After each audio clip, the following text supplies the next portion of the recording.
ক্ষমতায় সেই করা নিয়ম মুসলিমদের জন্য নামাজ নিয়ে বিরাট ঘোষণা শুভেন্দু অধিকারীর। মমতার চেয়ারে বসতে নারাজ শুভেন্দু, তাহলে কি করবেন? বাড়ির ভিতর সুড়ঙ্গ, তৃণমূল নেতার পাতালপুরের ঘর যেন বিলাসবহুল হোটেল, তাজ্জব স্থানীয়রা। তিনবারের মুখ্যমন্ত্রী যেন অসম্মান না হয়, মমতাকে নিয়ে করা নির্দেশ শুভেন্দুর। তৃণমূল নেত্রীর নিরাপত্তা নিয়ে বললেন। শুভেন্দুর পিএ চন্দ্রনাথ খুনের মাস্টার মাইন্ড রাজ সিং আসলে কে? বিস্ফোরক অভিযুক্তের মা। গ্রেফতার বাংলা পক্ষর গর্গ চট্টোপাধ্যায়, কি অভিযোগ তার বিরুদ্ধে? আয়ুষ্মান ভারত প্রকল্পের সুবিধা কারা পাবেন না, কি কারণে বাতিল হতে পারে আবেদন, জেনে নিন গুরুত্বপূর্ণ নিয়ম। লক্ষ্মীর ভান্ডার পেতেন, অন্নপূর্ণার ভান্ডার পেতে কি আবার ফর্ম ফিল আপ করতে হবে? তৃণমূল কর্মীর মৃত্যুতে তোলপাড়, মোদী শাহের নিরাপত্তা নিয়ে বিস্ফোরক প্রশ্ন অভিষেকের। 100 দিনের কাজের টাকা প্রাপকদের তালিকা যাচাইয়ের নির্দেশ মুখ্যমন্ত্রী শুভেন্দু অধিকারীর। আর 5টা চোর যেমন ট্রিটমেন্ট পায়, এখানে সেই ট্রিটমেন্টই হবে, বিক্ষোভের মুখে রাজ্যের প্রাক্তন মন্ত্রী। অভয়া কয়লাবালি চুরির ফাইল খোলা হবে, বিরাট আশ্বাস দিলেন অগ্নিমিত্রা।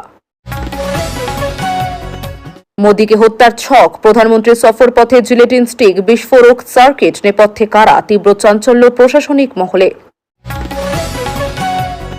অনেকদিন আগে ঠিক হয়ে গিয়েছিল চন্দ্রনাথকে খুন করা হবে, বড় ষড়যন্ত্র, তদন্তকারীদের হাতে বিরাট তথ্য। দুর্নীতি হয়েছে 15 বছর ধরে, সেই ত্রিফলা সুজিত বসুর গ্রেফতারি নিয়ে বড় বার্তা দিলীপ ঘোষের। ক্ষমতায় এসে 700-র বেশি মদের দোকান বন্ধের নির্দেশ থালাপতি বিজয়ের, জানালেন মন্দির মসজিদ গির্জার কাছে। ফের সোনা কেনা বন্ধ রাখতে আর্জি নরেন্দ্র মোদীর, ভোজ্য তেলের ব্যবহার কমাতে অনুরোধ, ব্যর্থতার প্রমাণ, বলছেন রাহুল গান্ধী। সংখ্যালঘুরা আমাদের সমর্থন করেছে, তাদের উন্নয়ন নিয়ে বড় কথা বিজেপির। পাড়া পাবেন না অন্নপূর্ণা ভান্ডারের টাকা, জানিয়ে দিলেন মন্ত্রী। দায়িত্ব নিয়ে রেশন নিয়ে বড় বার্তা দিলেন খাদ্যমন্ত্রী অশোক কীর্তনিয়া। 100 দিনের কাজের টাকা কারা কারা পাচ্ছেন, নজর দিতে বললেন শুভেন্দু। অসম মডেলেই বাংলায় সীমান্ত সুরক্ষা, অনুপ্রবেশ রুখতে কিসের ইঙ্গিত মুখ্যমন্ত্রী শুভেন্দু? 125 দিন কাজের গ্যারান্টি, 1 জুন থেকে দেশ জুড়ে কার্যকর জিরা মজি। 1 জুন থেকে অ্যাকাউন্টে ঢুকতে শুরু করবে 3000 টাকা, সরকারি বাসে বিনামূল্যে মহিলাদের যাত্রার সুবিধা। এতক্ষণ শুনছিলেন সংবাদ শিরোনাম, এবার আসছে বিস্তারিত খবরে। ক্ষমতায় এসে করা নিয়ম মুসলিমদের জন্য, নামাজ নিয়ে বিরাট ঘোষণা শুভেন্দু অধিকারীর। রাস্তায় নামাজ ইস্যুতে বিজেপি বিধায়ক অর্জুন সিং এর মন্তব্য ঘিরে শুরু হয়েছে রাজনৈতিক বিতর্ক। মুখ্যমন্ত্রী শুভেন্দু অধিকারীর নির্দেশের দাবি, প্রশাসনের অবস্থান, বিরোধীদের প্রক্রিয়া এবং রাজ্যের নতুন রাজনৈতিক সমীকরণ নিয়ে বিস্তারিত জানুন এই প্রতিবেদনে। রাজ্যের প্রশাসনিক দায়িত্ব গ্রহণের পর থেকেই একের পর এক গুরুত্বপূর্ণ সিদ্ধান্ত নিয়ে রাজনৈতিক মহলে আলোচনার কেন্দ্রে উঠে এসেছেন মুখ্যমন্ত্রী শুভেন্দু অধিকারী। মন্ত্রিসভার প্রথম বৈঠকের পর তিনি স্পষ্ট বার্তা দেন যে সরকার পক্ষপাতহীনভাবে সকল সম্প্রদায়কে সঙ্গে নিয়েই চলবে। সেই আবহে নতুন করে বিতর্ক উস্কে দিলেন নোয়াপাড়ার বিজেপি বিধায়ক অর্জুন সিং। এক রাজনৈতিক কর্মসূচিতে বক্তব্য রাখতে গিয়ে অর্জুন সিং দাবি করেন, মুখ্যমন্ত্রী শুভেন্দু অধিকারীর নির্দেশে রাজ্যে আর রাস্তায় নামাজ পড়া বরদাস্ত করা হবে না। তার বক্তব্য, সাধারণ মানুষের চলাচলের সমস্যা তৈরি করে এমন কোনো কর্মকাণ্ড প্রশাসন মেনে নেবে না। তিনি আরো বলেন, রাস্তা সবার জন্য এবং আইনও সবার জন্য সমান হওয়া উচিত। অর্জুন সিং এর এই মন্তব্য সামনে আসতে রাজনৈতিক মহলে শুরু হয়েছে জোর বিতর্ক। বিজেপি শিবিরের একাংশের দাবি, জনজীবন স্বাভাবিক রাখতে প্রশাসন কঠোর অবস্থান নিতেই পারে। তাদের বক্তব্য, রাস্তা অবরোধ করে কোনো ধর্মীয় অনুষ্ঠান বা জমায়েত হওয়া উচিত নয়।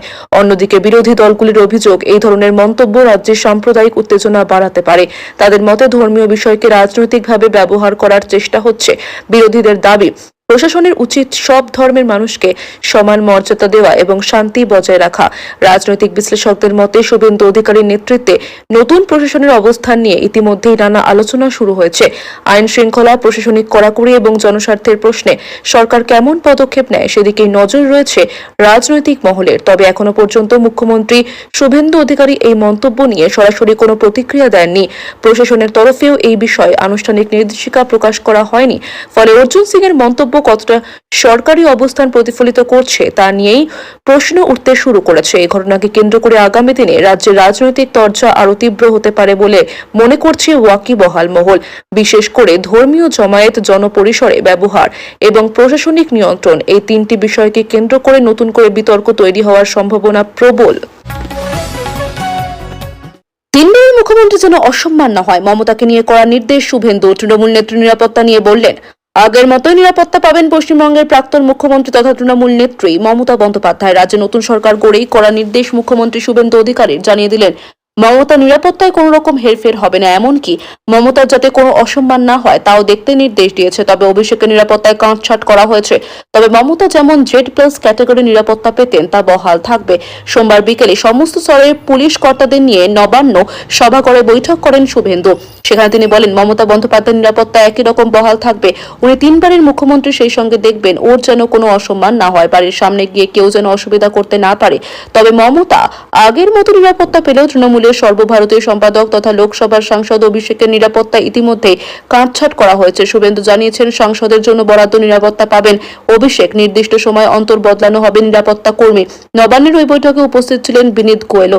তাকে শুভেন্দু বলেন, আমি বিরোধী দলনেতা থাকাকালীন মনে আছে দুজন নিরাপত্তা রক্ষী দিয়েছিলেন, প্রতি সপ্তাহে বদল করে দিতেন। সোমবার মন্ত্রিসভার প্রথম বৈঠকে সিদ্ধান্তে সিক্সার হাঁকিয়েছেন শুভেন্দু। নেওয়া হয়েছে ছয়টি গুরুত্বপূর্ণ সিদ্ধান্ত। তাকে বলতে শোনা যায়, আমরা আশা করব এই সরকারের কোনো সিদ্ধান্ত নিয়ে আপনারা তো বটেই, বেঁচে থাকা কিছু মানে 2-4-5% সমালোচকরাও সমালোচনা করতে পারবে না, সেই রকম সুযোগ দেবে না এই সরকার। পুলিশকে হাত খুলে কাজ করতে বলার পাশাপাশি শুভেন্দু বলেন, আগে যেমন ছিল যে বিরোধীদের সঙ্গে কথা বলতে পারবেন না, এবার আর তেমন কিছু নেই। প্রয়োজন হলে যে কোনো দলের জেলার নেতাদের সঙ্গে কথা বলতে পারেন। আইনের আওতায় থেকে কাজ করুন। গত 15 বছরে অনেক কিছু করেছেন, আমিও ভুলে যাচ্ছি, আপনারাও ভুলে যান। বিধানসভা ভোটে জয়ী প্রার্থীদের সামনে নতুন রাজ্য সরকারের কাজের রূপরেখাও তুলে ধরেন শুভেন্দু। স্পষ্ট বার্তা দেন যে কোনোভাবেই প্রশাসনের রাজনীতিকরণ চলবে না। জয়ী বিজেপি প্রার্থীদের স্বাধীনভাবে কাজ করার কথা বলেন তিনি। পাশাপাশি তিনি পরিষ্কার নির্দেশ রাজ্য সরকারের কর্মসূচিতে বিরোধী দলের বিধায়করাও রাখতে হবে। সূত্রের খবর, জয়ী বিজেপি প্রার্থী ও জেলা শাসকদের নিয়ে এই বৈঠকে মুখ্যমন্ত্রী নির্দেশ দেন সমস্ত কেন্দ্রীয় প্রকল্প দ্রুত রূপায়ণ করতে হবে। 100 দিনের কাজের টাকা কারা কারা পাচ্ছেন নজর দিতে বললেন শুভেন্দু। সোমবার ছিল বিজেপি সরকারের প্রথম ক্যাবিনেট বৈঠক। সেই বৈঠক থেকে একাধিক গুরুত্বপূর্ণ বিষয়ের উপর জোর দেওয়া হয়েছে। তার মধ্যে অন্যতম 100 দিনের কাজ। এই 100 দিনের কাজের টাকা যারা পাচ্ছেন তারা কতটা বৈধ তা খতিয়ে দেখার নির্দেশ দিলেন মুখ্যমন্ত্রী শুভেন্দু অধিকারী। এখানে উল্লেখ্য, বাংলায় 100 দিনের কাজের বকেয়া টাকা নিয়ে তৎকালীন তৃণমূল সরকার ও সরকারের মধ্যে দীর্ঘদিনের বিরোধ চলছে। 2021 সালের ডিসেম্বর থেকে এই প্রকল্পে দুর্নীতির অভিযোগ তুলে কেন্দ্র টাকা বন্ধ করে দেয়। পরবর্তীতে মমতা বন্দ্যোপাধ্যায়ের সরকার নিজের উদ্যোগে কর্মশ্রী প্রকল্প চালু করে। এর মাধ্যমে তারা বকেয়া পাওনা মেটানোর প্রক্রিয়া শুরু করে এবং শ্রমিকদের টাকা সরাসরি ব্যাংক অ্যাকাউন্টে পাঠায়। কেন্দ্রের বিজেপি সরকারের অভিযোগ ছিল প্রচুর ভুয়ো সব কার্ড বানিয়ে এই প্রকল্পের টাকা লুট করা হচ্ছে। সেই কারণে টাকা বন্ধ করে দেওয়া হয় বাংলায়। বর্তমানে ক্ষমতায় রয়েছে বিজেপি সরকার। আজ ছিল মুখ্যমন্ত্রী শুভেন্দু অধিকারীর নেতৃত্বে গুরুত্বপূর্ণ ক্যাবিনেটের বৈঠক। এই দিনের ক্যাবিনেট মিটিং থেকে শুভেন্দু বলেন, 100 দিনের কাজের টাকা যারা পাচ্ছেন তারা কতটা বৈধ জেনে নিন। অনেকেই আছে কাজ না করে জব কার্ড বানিয়ে টাকা তোলে। আজ থেকেই পশ্চিমবঙ্গে জনগণনার কাজ শুরু ঘোষণা করলেন মুখ্যমন্ত্রী শুভেন্দু অধিকারী। প্রথম মন্ত্রিসভার বৈঠক সোমবার নবান্নে। সেই বৈঠকে একের পর এক বড় সিদ্ধান্ত নেওয়া হলো। বৈঠক শেষ হতে আনুষ্ঠানিকভাবে ঘোষণা করলেন মুখ্যমন্ত্রী শুভেন্দু অধিকারী, চালু কোনো সামাজিক প্রকল্পই বন্ধ হবে না। সীমান্তে কাঁটাতারের জন্য বিএসএফ কে জমি হস্তান্তর করা হবে।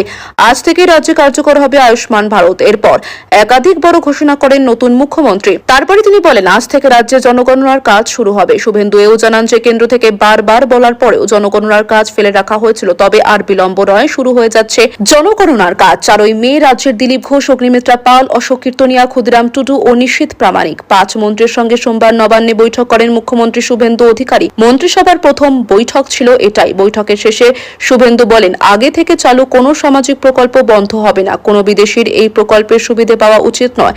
মুখ্যমন্ত্রী শুভেন্দু আরও বলেন, কেন্দ্রীয় স্বরাষ্ট্র মন্ত্রক বিএসএফ এর জমি হস্তান্তরের সিদ্ধান্ত হয়েছে। সীমান্ত রক্ষায় 45 দিনের মধ্যে প্রয়োজনীয় জমি হস্তান্তর। সীমান্তে কাঁটাতারের জন্য 45 দিনের মধ্যে বিএসএফ কে জমি। আজ থেকে আয়ুষ্মান ভারত প্রকল্পে যুক্ত হল পশ্চিমবঙ্গ। প্রধানমন্ত্রী জন আরোগ্য যোজনা, বেটি বাঁচাও বেটি পড়াও কেন্দ্রীয় প্রকল্পের সঙ্গে যুক্ত হওয়ার সিদ্ধান্ত নেওয়া হয়েছে। সরকারি বাসে আর ভাড়া লাগবে না মহিলা যাত্রীদের, বড় ঘোষণা শুভেন্দুর। সরকারের প্রতিশ্রুতি ছিল, সংকল্পপত্রে অঙ্গীকার ছিল, সরকার গঠন হতেই প্রতিশ্রুতি পূরণ বিজেপি সরকারের। মুখ্যমন্ত্রী পদে দায়িত্ব নিয়েই বড় ঘোষণা শুভেন্দু অধিকারীর। জানালেন, সরকারি বাসে সফরের ক্ষেত্রে আর ভাড়া গুনতে হবে না মহিলা যাত্রীদের। 1 জুন থেকে লাগু হবে এই নির্দেশিকা। 26 নির্বাচনের প্রচারের সময় রাজ্যবাসীকে একাধিক প্রতিশ্রুতি দিয়েছিলেন কেন্দ্রীয় নেতারা। সেখানে অন্নপূর্ণা ভান্ডারের 3000 টাকা থেকে শুরু করেছিল মহিলাদের বাস ভাড়া মুকুবের মতো প্রতিশ্রুতি। তবে নির্বাচনী প্রতিশ্রুতি কতটা বাস্তবায়িত হবে তা নিয়ে সংশয় ছিল রাজ্যবাসীর মনে। কিন্তু সরকার গঠন হতে না হতেই দেখা যাচ্ছে প্রতিশ্রুতি পূরণে বদ্ধপরিকর বিজেপি সরকার। সোমবারই অন্নপূর্ণা ভান্ডার কবে থেকে পাওয়া যাবে তার দিনক্ষণ জানিয়েছেন মুখ্যমন্ত্রী শুভেন্দু অধিকারী। যদিও এখনো সরকারি বিজ্ঞপ্তি প্রকাশ হয়নি। এদিনই মহিলাদের জন্য সরকারি বাসে ভাড়া লাগবে না বলে ঘোষণা করলেন মুখ্যমন্ত্রী। উল্লেখ্য, বাংলায় প্রথম নয়, এর আগেও বেশ কয়েকটি রাজ্যের বাসিন্দারা এমন অভিজ্ঞতা রয়েছে। দিল্লিতে সরকারি বাসে ভাড়া লাগে না মহিলাদের। গত অগস্ট থেকে অন্ধ্রপ্রদেশেও মহিলা যাত্রীদের সরকারি বাসে সফরে গুনতে হয় না ভাড়া। তামিলনাড়ু ও কর্ণাটকেও মেলে এই সুবিধা। আগামী মাস থেকে বাংলার মহিলাদের ক্ষেত্রে সরকারি বাসে লাগবে না টাকা। মঙ্গল থেকে বৃহস্পতি 3 দিনই বড়সড় হাওয়া বদল। বাংলায় কেমন থাকবে বাংলা? সকালে রোদ, বিকালে বৃষ্টি, যেন রোজকার ছবি হয়ে গিয়েছে বাংলার বড় অংশে। এবার নতুন সপ্তাহে ভারী বৃষ্টির পূর্বাভাস রয়েছে উত্তরবঙ্গে। শুধু রবিবারে মালদহ, উত্তর ও দক্ষিণ দিনাজপুরে বিক্ষিপ্তভাবে বড় ঝড় বৃষ্টির সম্ভাবনা বেশি থাকছে। আবহাওয়া দফতর বলছে, উত্তরবঙ্গের উপর রয়েছে ঘূর্ণাবর্ত। পূর্ব রাজস্থান থেকে পূর্ব ঝাড়খণ্ড পর্যন্ত রয়েছে একটি অক্ষরেখা। এই অক্ষরেখায় আবার মধ্যপ্রদেশ, ছত্তিশগড়ের উপর দিয়ে এসেছে। কি বলছে উত্তরবঙ্গ? পূর্বাভাস বলছে, মঙ্গলবার দার্জিলিং, কালিম্পং, আলিপুরদুয়ার ও জলপাইগুড়ি জেলাতে ভারী বৃষ্টির সতর্কতা থাকছে। বুধবার বিক্ষিপ্তভাবে ভারী বৃষ্টির সম্ভাবনা জলপাইগুড়ি, কোচবিহার এবং উত্তর দিনাজপুরে। বজ্রবিদ্যুৎ সহ বৃষ্টির সঙ্গে 40 থেকে 50 কিলোমিটার গতিবেগে ঝড়ের সম্ভাবনা থাকছে উত্তরের জেলাগুলিতে। মঙ্গলবার থেকে বৃহস্পতিবার মোটের উপর বিক্ষিপ্তভাবে ভারী বৃষ্টি চলবে উপরের দিকের জেলাগুলিতে। কি হাওয়া দক্ষিণবঙ্গে। অন্যদিকে দক্ষিণবঙ্গে রবিবার ও সোমবার ঝড় বৃষ্টির বিক্ষিপ্ত সম্ভাবনা থাকছে। মঙ্গলবার থেকে ক্রমশ শুষ্ক হবে আবহাওয়া, বাড়বে তাপমাত্রা, আর্দ্রতাজনিত অস্বস্তিও ফিরবে দক্ষিণবঙ্গে। এদিন পশ্চিমের জেলাগুলিতেও ঝড় বৃষ্টির সম্ভাবনা বেশি থাকছে। বাঁকুড়া, পূর্ব ও পশ্চিম বর্ধমান, উত্তর 24 পরগনা ও হুগলি জেলায় বজ্রবিদ্যুৎ সহ বৃষ্টির সম্ভাবনা থাকছে। বিক্ষিপ্তভাবে কালবৈশাখীর সম্ভাবনা থাকছে। এই জেলাগুলিতে 50 থেকে 60 কিলোমিটার প্রতি ঘন্টার গতিবেগে ঝড়ের পূর্বাভাস থাকছে। বাকি কলকাতা সহ দক্ষিণবঙ্গের জেলাগুলিতে 40 থেকে 50 কিলোমিটার ঝোড়ো হওয়ার সঙ্গে বজ্রবিদ্যুৎ সহ বৃষ্টির সম্ভাবনা থাকছে।